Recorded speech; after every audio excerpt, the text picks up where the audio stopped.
Good afternoon, everyone. Welcome back. Hope everyone had a nice break. Got your fill of turkey and pie, and watching the Longhorns beat the Aggies and all the other good things. Thanksgiving break. Let me start with some opening comments. Tonight, Secretary Blinken will travel to Brussels, Belgium, and Valletta, Malta. In Brussels, Secretary Blinken will attend the meeting of NATO Ministers of Foreign Affairs to discuss priorities for transatlantic security, including support for Ukraine's fight against Russia's aggression, deepening cooperation with NATO's southern neighborhood partners in the Middle East, North Africa, and Sahel regions, including by welcoming King Abdullah from Jordan, and beginning preparations for the upcoming NATO summit at The Hague in 2025. During this trip, the Secretary will join NATO allies in underscoring support for Ukraine's path to Euro-Atlantic integration. As we have said before, Ukraine's future is in NATO. In the face of the Kremlin's brutal attacks, Ukraine continues to deploy air defense systems that the United States and our allies and partners have delivered over the past year to successfully intercept and destroy a number of the missiles and drones fired by Russia. Allies will continue to support Ukraine's progress on interoperability as well as additional democratic and security sector reforms. We continue to focus on helping Ukraine to be in the strongest position possible on the battlefield and to ensure they are able to defend itself now and over the long term. In Malta, Secretary Blinken will attend the 31st OSCE Ministerial Council meeting to review the security situation in the Euro-Atlantic and Eurasian area and underscore U.S. support for OSCE's work on military, economic, environmental, and human security. He will spotlight the United States' enduring commitment to the rule of law and to OSCE commitments reflected in the 1975 Helsinki Final Act, principles Russia blatantly disregards through its war against Ukraine. Secretary Blinken will also meet with senior Maltese officials to thank them for their work in hosting the OSCE meeting and their year as chair in office. And with that, Sean, take us off. Sure, let me just pursue that. One of the things you just said about the Secretary's upcoming travel, Ukraine's future belongs in NATO. Do you expect any progress toward that end at the upcoming meeting? What's the, I know the administration has spoken about that before, but what, do you see any concrete progress in that at this point? So every time that we meet as NATO allies, and that includes in the foreign ministers' meetings, includes in the defense ministers' meetings, and of course it includes the summits, which happen once a year. But every one of those last a number of meetings, we have talked about Ukraine's progress towards NATO, and we will continue to talk about that here. We'll have a number of meetings where he talks about how we can continue to pursue interoperability to make sure that Ukraine can work with NATO allies, and to talk about the reforms that that Ukraine continues to make to prepare its path towards NATO. I don't want to preview any actions that we will take at this meeting, but certainly every time we can get together as allies and to talk with our Ukrainian counterparts, it's an important step along that road towards NATO membership. Sure. Unless somebody wants to continue that, could I change to Syria? Sure. I know there are at least one statement over the weekend from the administration on this. I guess to begin with, in simple terms, what does the U.S. want to see happen in Syria right now? We've seen rebels advance on Aleppo. What's the policy outcome that the U.S. sees? Sure. So in the immediate term, what we want to see are de-escalation and protection of civilians and minority groups. But our overall policy remains the same, is that we want to see a serious and credible political process to end this civil war once and for all, with a political settlement consistent with United Nations Security Council Resolution 2254. As you know, Sean, that resolution calls for a process facilitated by the United Nations where the Syrian regime and the opposition groups would negotiate a path forward for Syria. It's important that that path be Syrian-led and that have a process that ultimately leads towards elections. That's what we want to see over the long term, but in the short term, we want to see a de-escalation of the situation and protection of civilians. And what policy levers does the U.S. have? I saw that the Secretary spoke with Foreign Minister Fidan yesterday. Turkey arguably has more influence than any others on these rebels. Was there a message to Turkey or to the rebels via Turkey? So I'm not going to talk about the private diplomatic conversation that he had with Foreign Minister Fidan, but in all of our conversations with countries in the region, we continue to urge every country to use any influence it has to press for de-escalation. We don't want to see any country try and take advantage of the situation in Syria, to try to take advantage of the instability in Syria. We want to see all countries use their influence, use their leverage to push for de-escalation, protection of civilians, and ultimately a political process forward. And for Assad, I mean, there's over the years there have been various statements on Assad's future. What's the U.S. policy? I mean, should Assad stay? Is the U.S. basically tacitly accepting that he's the least worst option? So look, nothing has changed with respect to our policy. Assad is a brutal dictator with blood on his hands, the blood of innocent civilians inside Syria, blood of his own people on his hands. Ultimately, what we want to see is a political process forward where the Syrian people get to determine who their leaders are. As I said, United Nations Security Council Resolution 2254 called for such a process. The Syrian government has never participated in that process. We continue to call on them to do so. We continue to call on all countries to use their influence to push forward that kind of political process that would lead to a path forward for the Syrian people, where the regime engages with opposition groups. We also believe it would be helpful if Russia and Iran stopped their destabilizing influence inside Syria. We have seen them continue to destabilize the situation going back more than a decade now, continue to play a role that is unhelpful not just to the Syrian people, but to the broader region. Maybe just one more, and then I'll pass on. But with on Iran in particular, I mean, obviously the Islamic Republic, this is its biggest ally, state ally in the region.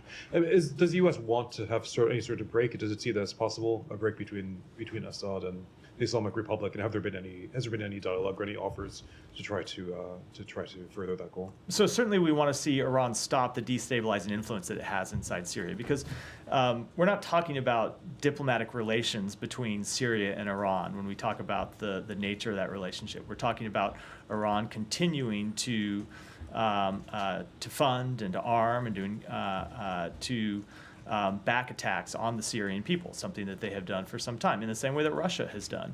So we want to see Iran's destabilizing influence in Syria and in the broader region curtailed. We don't object to diplomatic relations between countries. What we do object to is the destabilizing influence that Iran plays in Syria and across the broader region.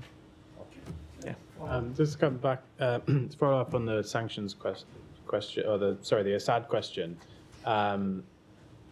In recent months, you said he's a dictator with blood on his hands, but has there been talks in recent months to potentially ease the sanctions on him as in a slight? Basically, your allies in the region have now have a relationship with him, so there was a sense that the U.S. position had softened slightly. Well, let me say two things about that. One, with respect to our sanctions that we have imposed upon the Assad regime, they remain fully in effect. They have not changed. The Syrian regime has shown no change in behavior that would indicate that our sanctions should change. The second thing I'll say about that is, yes, we have seen countries in the region who are close partners in some cases with the United States normalize their relations with the Syrian regime. And if you recall, we were quite clear when those governments normalized relations with Syria that we did not think that was a productive step forward, and that countries should not normalize relations with Syria in exchange for no change in behavior by the Syrian regime. And we have seen no change in behavior by the Syrian regime, which is why we objected to those steps when they took place. So you're saying they shouldn't have normalized relations, but now they have. Do you hope that they will push in a specific direction on Assad? Of course, we hope that every country that has influence with the Syrian regime will push for full implementation of UN Security Council Resolution 2254, that will push for the Assad regime to actually engage with its own people, to actually engage in a dialogue and a political process with its own people, instead of continuing to engage in civil war with them. And I think the Caesar Act sanctions have a sunset clause on December 20th.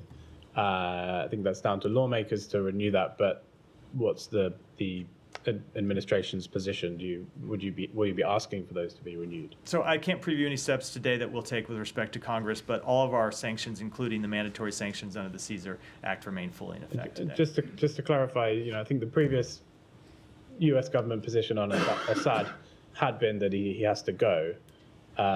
You're saying, he's a dictator with blood in his hands, but you're not outright saying that he should leave. There has been no change in our position with respect to the Syrian regime, but ultimately, we believe that this is a decision for the Syrian people to make, which is why we are calling for a Syrian-led process under the auspices of UN Security Council Resolution 2254 to determine the appropriate path forward for the Syrian government. Yeah, Said, go ahead. Now, you said that countries with influence with the Syrian regime have to use their influence and so on. What about countries with influence over Jabhat Tahrir Sham? That is really a terrorist organization. It has emerged from Jabhat al-Nusra, which is basically Al-Qaeda. So what about those countries that basically aid this rebel group that is really terrorist in nature? As I said, we have been very clear that every country with influence with anyone in Syria should use that influence, should use that leverage to press for de-escalation of the situation. Including Turkey? Including every country. Are you talking to Turkey on this area? The secretary talked to, if you looked at the readout we put out, the secretary talked to the foreign minister of Turkey yesterday. And without getting into a private diplomatic conversation, I can assure you in all of our conversations with countries in the region, we are urging them to use any influence they have to press for de-escalation. Many analysts in the area believe that Turkey, harbors a lot of ambition to basically annex Aleppo and Idlib. They already they occupy about 11% of Syria. They control probably 30% of that. So are you urging Turkey to pull out of Syria? Now, I'm not going to get into private diplomatic conversations. Ultimately, we want to see a path forward for the Syrian people to determine the future of their country. No other country outside of Syria, no other country anywhere in the world. It is a question for the Syrian people and no one else. I want to ask about Gaza, but I'll defer to someone if they want to talk about Syria. On Syria, too, Matt, we know that you are against the Assad regime and you are against HTS, but in the past you supported the rebels, the moderate rebels. Do you support them now in their invasion or in their retaking of the territories in Syria? So we are making clear that we want to see de-escalation of the situation. I don't think I could be any more clear about that. And ultimately, we want to see a political process forward. You were right that the organization that launched this offensive over the weekend is a terrorist organization designated as such by the United States. We certainly do not support that organization in any way, shape, or form. I know I've seen various rumors floating around, not just floating around social media, but in some cases, claims made by people who ought to have credibility that we were somehow behind this offensive. That could not be further from the truth. It is false in every way, shape, or form. You don't support HTS, but you supported and you've been supporting other rebels who are... There are groups that we have supported in the fight against ISIS in Syria. As you know, the United States has engaged a coalition in Syria and Iraq to fight the growth of ISIS, and we continue to support that work to fight the growth of ISIS, to keep ISIS from reemerging as a terrorist threat. As you know, ISIS was a terrorist threat not just in the region, but ultimately a terrorist threat against the United States. It was responsible for a number of terrorist attacks inside the United States, and we are committed to seeing that ISIS continue to be contained and ultimately defeated once and for all. But when it comes to the process inside Syria and the path forward for Syria, we want to see a de-escalatory path, and we want to see a political process, or a political path forward. On Lebanon now, there are violations of the ceasefire from Israel and Hezbollah.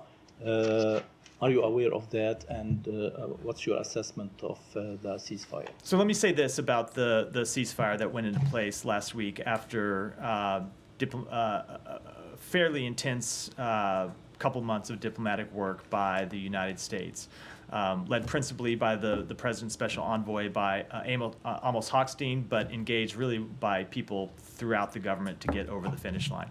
So what we have seen since the ceasefire went into effect is it being successful. broadly speaking, it has been successful in stopping the fighting and getting us on a path where we are not seeing the just daily loss of life that we had seen for 2 months prior. Now, with respect to violations or potential violations of the ceasefire, we set a mechanism up to look into this very question, where the United States, along with France, will engage with the Israeli military, will engage with the Lebanese military to look at potential violations. We obviously anticipated that there might be violations because anytime, or nearly any time, you have a ceasefire of this nature, you have either claimed violations of the ceasefire, especially in the opening weeks when things are very fragile, or you have real violations of a ceasefire. So what we are doing is engaging through this mechanism to look at all of these reports of violations of the ceasefire and deal with them through the channels that the mechanism set up, and that's what we'll do over the coming days. And a couple of ones too, if you don't mind. Speaker Berry has set January 9th as a date for the Lebanese parliament to elect a new president. Was that part of the ceasefire agreement that the U.S. brokered? It was not a part of the ceasefire agreement, but we have always made clear to the government of Lebanon, to political actors in Lebanon, that we wanted to see a president elected by the parliament as soon as possible. As you know, because you and I have talked about it many times in this room. We have been pushing for the election of a new president for several years now, dating back well before October 7th, dating well back before the intensification of conflict between Israel and Hezbollah in September of this year. And we continue to push for the election of a new president because we think it's important to strengthening Lebanese political institutions. My last one, does the U.S. still support the LAF commander, Joseph Aoun, to be the next president, as Axios has reported? We are not, sorry, did not mean to cut you off. We are not taking sides in that election. We have been quite clear from day one. You have heard us say this publicly, and I can tell you, sitting in a number of these meetings, that we have been consistent privately as well, that it is up to Lebanon to choose its next president. It is not up to the United States. It is not up to any external actor. It is up to Lebanese political actors to determine who the president will be. Thank you. Quickly put a point on just one thing. Sure. When you said that it's broadly speaking successful, the ceasefire is holding, basically, in your view, despite what you see. Look, the ceasefire is holding. Now, look, obviously, when you have any ceasefire, you can see violations of it, and that's why we set up this mechanism in the first place, because we knew that there would be potential violations. Just as anywhere in the world, when you see a ceasefire implemented, you see various violations at times. Ultimately, what we don't want to see is the ceasefire breakdown, and we've not seen the ceasefire breakdown. When we get reports of potential violations, we have a mechanism that we put in place with the government of France to look at those potential violations, determine if they are in fact violations, and then engage with the parties to ensure that they aren't repeated. Have you determined whether there are violations, that there have been violations over the past This days? is work that's ongoing through the mechanism. I think it's appropriate for me to let that mechanism do its work privately and speak to the parties before I talk about the results of that work from the podium here. And I should add, it's not just that's also the case because this is not just it's not just the U.S. that is a participant in this mechanism. The government of France is as well. So we need to engage with our partners about these reports that of violations. almost raised violations with the Israeli government. Can you say whether those were adjudicated or just concerns of potential violations? I'm not going to speak to those reports other than what I've already said, which is we take all of them very seriously, and we work through the mechanism that we set up to adjudicate them. And ultimately, if we do see violations of the ceasefire, we'll go to the parties and tell them to knock it off. We want to see the ceasefire hold. We want to see it be successful. We want to see people be able to return to their homes in southern Lebanon and northern Israel. Under the terms of the agreement, does the U.S. believe Israel has the right to take kinetic military action if they themselves deem something to have been a violation or a potential threat? Do they have the right to then militarily launch any sort of operation into Lebanon? So, first of all, there's a mechanism, and I think it is, before I get to the broader answer, it's important that the mechanism be allowed to work and determine what are violations and what are not. But every country, both Israel, every country, that includes Israel and includes Lebanon as well, has the inherent right to self-defense under international law. That was a fact before the implementation of this ceasefire agreement. It remains a fact that all countries have the right to self-defense under international law. Well, the reason I asked Matt is there are reports coming out of Israel now that the Israelis have informed the U.S. that they intend to strike Lebanon in response to the Hezbollah projectiles that were fired earlier today. Does that fit within the confines of the agreement? I am not going to speak to reports of possible action, hypothetical action, and try to litigate from here whether those would violate the ceasefire agreement or not. We're going to have those conversations privately. We have channels set up to do that, and we will hold those conversations not in public but in Last private. question, is that a real-time channel? Like, could they? Yeah, the mechanism is already up and engaging. We're putting more steps in place to formalize it over the coming days, but it is already up and working. And that mechanism would allow either side to immediately in real time call in potential violations? It allows Is there any it allows both sides to report potential violations of the ceasefire, and allows us and our French partners to engage with them as well. Can I go to Yeah, that? Hiba, go ahead. Yes. So what's the difference then between now and after 2006? If what you are asking the parties to report to you instead of stopping what's happening, it's just we will have another round. Since the ceasefire was brokered, we saw multiple violations. And today now, Hezbollah, 1 hour ago, he said that he's responding to the Israeli that because of what he called violations. So what's the difference now? Are we going back to October 6th? Let me just say, Hiba, that I don't think it is a little too early to make predictions about what's going to happen going forward. We are less than a week into the implementation of this ceasefire. In just about every ceasefire in a major conflict around the world, those early days are when it is most fragile and when you are most likely to see violations and risk of violations. And what it is our job to do, along with the government of France, along with other countries, is to engage in the process that we have set up to impress upon both Lebanon and Israel that it is in their interest that this ceasefire hold. And it is in their interest that this ceasefire be fully implemented. Because remember, we are at the early stages in a process that calls for, over the next probably 55, 54 days now, where Israel will fully withdraw all of its troops, something that hasn't happened yet, because we aren't yet at that stage of the ceasefire.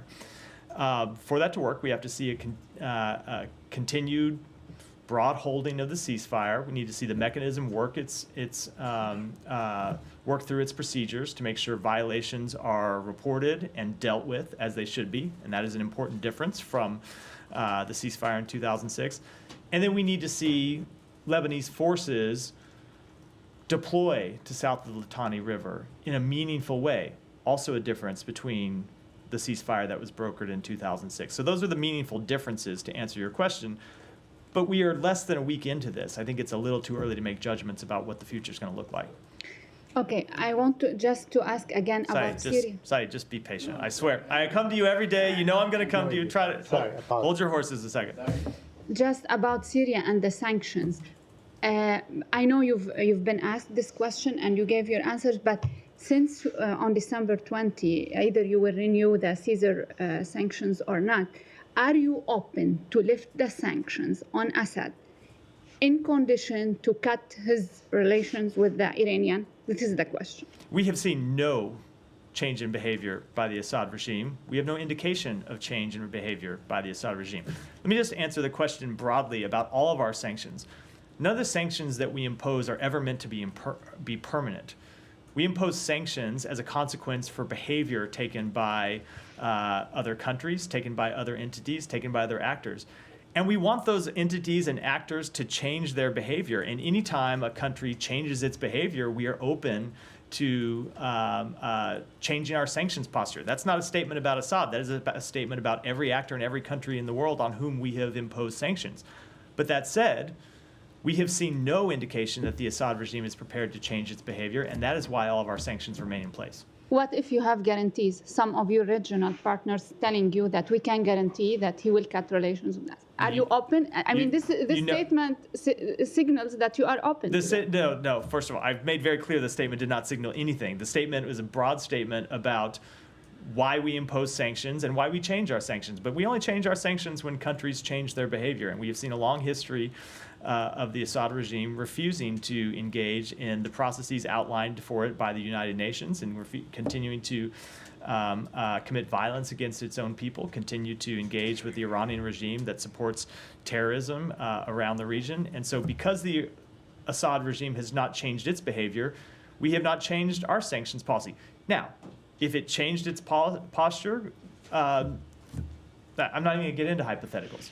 Thank We are where we are because they have not changed their posture and have shown no indication they plan to do so. Saeed. On this, Thank you. It- Saeed's going to jump out of his chair, but go ahead. Okay. they're not ready to forget all Assad regime Absolutely not. history. Absolutely not. Saeed, let me. Oh, yeah, go ahead. Syria, go ahead. I wanted to go to Gaza. You want? Okay. It's. Two quick questions. I'll let the room work it out. I'm here Yeah. take your questions. You want to go on Syria? Okay. All right. First, apologies for interrupting to you and to Hiba. Don't worry about it, Saeed. Okay. Former Israeli defense minister says that Israel is carrying ethnic cleansing in northern Gaza. Moshe Ayalon, a very, stalwart Likudnik, and so on. So why is that offensive to you? Why can't you say what Israel is doing is basically ethnic cleansing? So we have engaged with the government of Israel about its actions in northern Gaza. I think those statements refer broadly to the so-called general's plan. I can tell you two things. Number one, they have said to us that's not their policy. And number two, we have made clear to them that that we would fundamentally reject any such policy. I can't speak to the assessments made by a former Israeli military official. I can tell you that when it comes to potential violations of international humanitarian law, something else he raised in his statement, we have our ongoing assessments, and they have not concluded. But most observers see what's going on and they term it as such. They I know you disapprove the word genocide and so on, but a lot of people think what's going on is genocide, especially that the threshold has crossed 45,000 people. So I'm saying that at one point, the U.S. has to recognize what's going on for what it is, right? For what it is. Say, that, when you move about 2 million people, that is some sort of ethnic cleansing. Do you disagree? So we have been very clear what we want to see happen in Gaza, and that's everyone who has been forced from their homes, we want to see have the opportunity to go back to their neighborhoods and have the ability to rebuild and have support from the international community to rebuild. And we continue to engage, not just with the government of Israel, but with other countries in the region to work to get both a ceasefire and the release of hostages and a plan for the day after that would ultimately allow those Palestinians who have been displaced to do that. But there seems to be no plan for the day after as far as Israel is concerned. We have not seen it. We have not seen it in statement or in deeds and so on. In fact, yesterday, or the day before, I don't remember, they killed three other workers from the World Central Kitchen, so that Israel shows its intent to deprive Gaza of any kind of aid that goes, under the pretext that they are attacking a militant. I mean, they've killed the people that committed October 7th. There were maybe 1,400. They have killed already 45,000 people, and they keep doing this under the guise or the pretext or the claim that there was a militant among those people. So, with respect to that strike, I can't speak to it. I know that they have made the public claim that one of the people killed in that strike was affiliated with the attacks on October 7th, or had been involved in the attacks of October 7th. If that's true, it would, of course, be extremely troubling. But that said, there were other civilians who died in that strikes, which is why we continue to push for a ceasefire. I can tell you that the Secretary is meeting with Israel's Minister for Strategic Affairs, Ron Dermer, later today here at the State Department, where he is going to continue to express the position of the United States that we need to get a ceasefire, we need to see the hostages released, we need to implement plans for the day after that would allow or would establish governance, security, and reconstruction inside Gaza, and that ought to be an urgent priority, not just for the United States, not just for other countries in the region, but for Israel as well.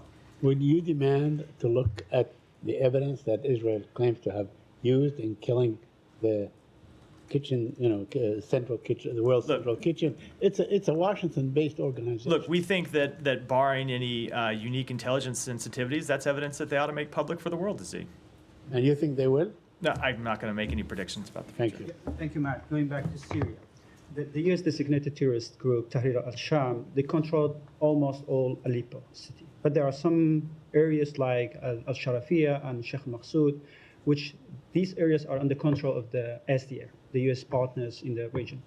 And there are big violations against the civilians. You mentioned that the U.S. wants to protect the civilians. Even the Secretary Blinken mentioned that in his call with Minister Fidan. So are you going to take any actions to protect civilians in Syria, at least in those areas that are under control of the SDF? We are going to continue to make clear to every party and every country who engages with parties inside Syria that they need to do everything possible to protect civilians, yes. And what are you doing? Are you going to take any action?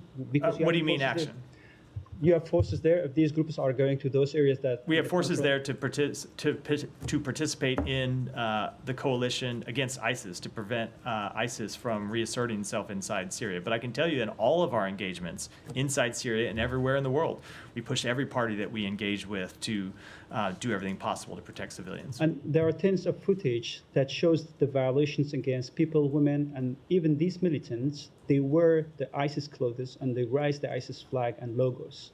So don't you see them as a future security threats on the region and the U.S. interest in the region? I don't know what video you're referring to, so I can't comment to it. I Thank can't you. comment on it from here. Alex, go ahead. Thank you, NATO. You mentioned Secretary will underscore support for Ukraine's NATO path. President Zelensky just yesterday, day before yesterday actually, renewed his call for NATO invite. What could that take, for Ukraine to get that wish this week? NATO is on the path to, Ukraine is on the path to NATO, and NATO is on the path towards Ukraine's inclusion. We have made that clear at a number of NATO meetings, and we have outlined the natural steps that Ukraine has to pursue to further strengthen its anti-corruption measures, to implement internal reforms. They have made great progress. There is more work that they need to do, but ultimately their future is in NATO.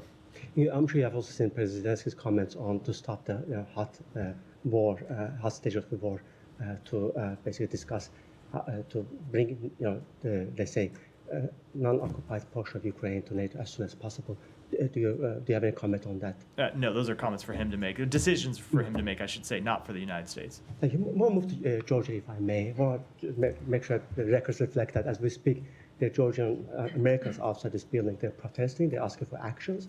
They're asking for similar actions that Baltics, took today. The Canadian government also signaled that they're going to come up with sanctions. What is preventing you from announcing sanctions against Ivanishvili and his henchmen? So, Alex, because we've been down this road before, that we do not preview sanctions from this podium. We will, whenever we have sanctions announcements to make, we make them, and I know that you report on them when we do. But even that said, you have already seen us impose sanctions on Georgian government officials. You have seen us impose visa restrictions. You have seen us take other actions to suspend $95 million that we provided to the Georgian government. And we have made very clear that we are concerned with the steps that they have taken to move away from the path towards greater integration with Europe that they had been on, and that we know the Georgian people support. But the action you have taken recently, to suspect your strategic relationship with Georgian government, I want to understand what your perspective here is. The Georgians out there for days protesting against this government, taking their European pass away from their hands, and they're trying to secure the relationship with the U.S. and with the European Union. And by announcing this suspicion of relationship without sanctioning those perpetrators, whose side are you really on? We are on the side of the Georgian people. Yeah, Jan, sorry. Thank you. Thank you, Matt. I have a question on the Russia, North Korea, and Ukraine. Belousov, Russian defense minister, visited North Korea and met with Kim Jong-un. Kim Jong-un said that he fully supports Russia's territorial integrity And the Defense Minister Belousov requested additional supports for artillery shells and additional North Korean troops. How do you think this will change the war between Ukraine and Russia? Well, we have already seen North Korea and Russia escalate the war against Ukraine by introducing North Korean forces into Kursk, where they have engaged in direct combat operations against Ukrainian forces. That was a major escalation by the government of Russia that North Korea participated in. We have seen North Korea supply Russia with equipment, materiel, in addition to troops on the ground to support that conflict, and we remain extremely concerned about those actions. That's why you have seen us take steps in recent weeks to bolster Ukraine's defense of its country, and we'll continue to do that. Yeah, the President Zelensky announced yesterday that the Ukrainian military destroyed the North Korean armored vehicles and that the North Korean soldier died in combat. Does the United States have any information on the number of North Korean casualties and wounded? No, we do not, but that said, we have been very clear that any North Korean soldier that was introduced onto the battlefield is, of course, a legitimate target. Since President Trump won the elections, there has been a sense of mistrust in many parts of the world. Europe is worried. Many U.S. partners and allies are worried.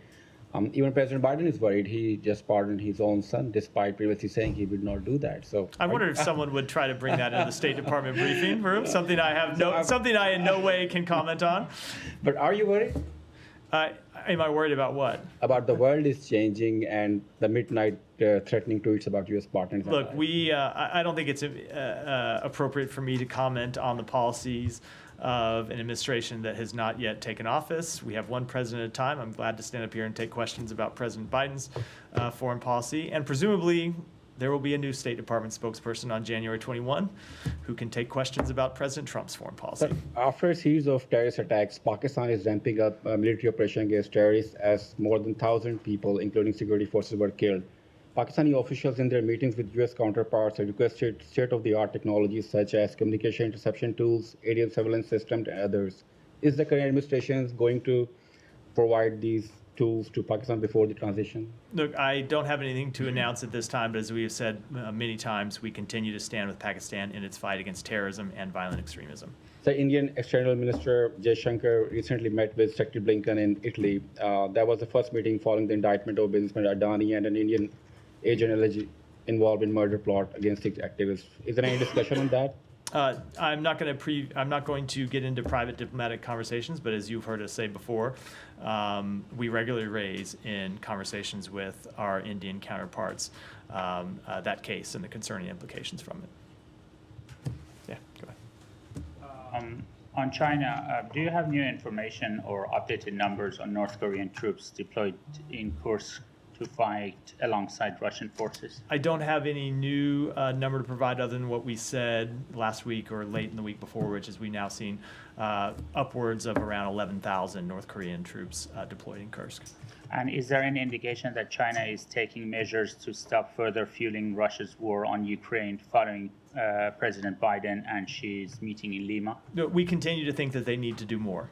And we have been quite clear with them in our engagements that the actions that Russia has taken, both to invade Ukraine, but also to strengthen its security partnership with North Korea, which they needed to do because of the difficult positions they faced at times inside Ukraine, are destabilizing to the region and ought to be things that China should be concerned with, and that they ought to do more to express that concern. They ought to do more to stop the supply of dual-use goods and other technologies that Russia has used to fuel its war machine. We have seen them take some limited steps, but they need to do much, much more. And can you provide more details and the names of the PRC citizens released by the U.S. in exchange for the release of 3 Americans wrongfully detained in China last week? And have they returned to China? Have they returned to China? No, look, I cannot, I'm not going to speak to that publicly. Obviously, anyone who has been released has the wherewithal to speak publicly for themselves. I will say that this is something that this administration has really put a lot of focus and a lot of effort into.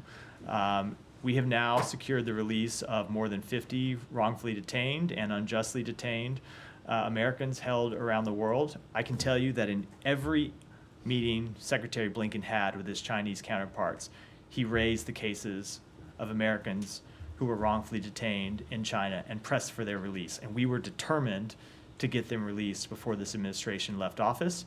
And we have been able to accomplish that. And now there are no wrongfully detained Americans in China. And we will continue to work to secure the release of any wrongfully detained Americans anywhere in the world. And last one, would it be fair to say that China's travel advisory could return to level 3 if the arbitrary detention or exit bans persist? Of course. I mean, when it comes to determining our travel advisories, we look at the behavior of the countries, and China's travel advisory had gone from a level 2 to a level 3 because we had seen them wrongfully detaining Americans. And that's one of the indicators that you look at to determine what the appropriate level ought to be for any country is whether they are wrongfully detaining Americans. China was, and so they were moved up to a level 3. They are no longer wrongfully detaining Americans, so they've moved back down to a level 2, but it's true for China as it is true for any country in the world, that if they are wrongfully detaining our citizens, we will work to get them back. And of course, it will have an impact on the travel advisories that we issue from the State Department. Yeah, Jane. On the transition, Matt, now that the Trump team says they've signed the MOU, has there been any further engagement between the State Department team and the Trump? There hasn't. We have made clear that we are ready to work with an agency review team when the Trump transition team appoints one. To our knowledge, they have not yet appointed an agency review team, or if they have appointed an agency review team, that team has not yet made contact with the State Department. We are ready, willing, and able to provide support to ensure this is a successful transition, and we'll do that as soon as they appoint a review team. Sean, did you have one? For hot aspects. Okay, all right. Yeah. Thank you very much. Thank you very much, Matt. 3 quick questions. I'm going to be brief. In Pakistan, I'm sure you're aware, 12 people have been officially killed during a rally of Imran Khan. At the same time, Rabia news agency had reported 265 deaths in Pakistan in terrorist attacks. In Imran Khan's rally and in these terrorist attacks, majority of the Pashtun people have been killed. I had asked Vidhan a few months ago if State Department could do some studies, because this is one of the best podium and organization which can do like a research paper. Why is it Pashtuns always getting killed? Whether in politics, whether in terrorism. Look, we want to see any protests be peaceful, and we want to see the government of Pakistan, as is true with any government around the world, to to engage with peaceful protests respectfully, and to deal with them peacefully. And second one, 2020, a very senior U.S. official had committed suicide, and just before his suicide, his articles were published in my newspaper, the Frontier Post, about his role in Afghanistan, Russia. That story appeared after his suicide was with regard to the Russians paying the Taliban bounties to kill the U.S. soldiers. The Frontier Post believes it was true. Because of my illness in 2020, I could not follow up on that question. Do you still, does this department still have a stand that, yes, that story was true? That the Russian did pay the Taliban bounties to kill the U.S. With all due respect, that is a story that predates not just my time in this position, but also the Biden administration. I'll have to take it back and if you could please give me, just last one, Matt, Yeah. please. Afghanistan just started, their foreign minister just showed video this morning of Tapi gas pipeline, Turkmenistan, Afghanistan, Pakistan, and India. Certainly great for Pakistan-India relationship. But growing Taliban, you also see their growing thing, this Taliban expansionism I've been mentioning to you. Do you agree, do you see now that Talibanism is growing at the same kind of like the Iranian mentality? I mean, you have half of the population of girls without education. That's not Islam. That's just psychic attitude. Do you agree with me on that? Since several months I've been mentioning. Now, Let me just say, I think Yes. we have made quite clear our position on the Taliban and the position on the Taliban's abuses of its people, including, of course, women and girls inside Afghanistan. I'll do a Thank few you so more. much, Matt. I got to go. Thank Ryan. you so much, Matt. Yeah. Can I ask you for a little bit more background on the side letter that the U.S. sent to Israel regarding the ceasefire arrangement with Hezbollah and Israel? What does it allow Israel to do? Look, I don't have anything more I can speak to about the ceasefire agreement, but I will say that a lot of the reporting around the ceasefire agreement tends to treat as news that Israel can exercise what ultimately is a right that every country has. Every country has the right to defend itself against terrorist attacks. Israel has that right. Lebanon has that right. Every country in the world has that right. And they have that right under international law.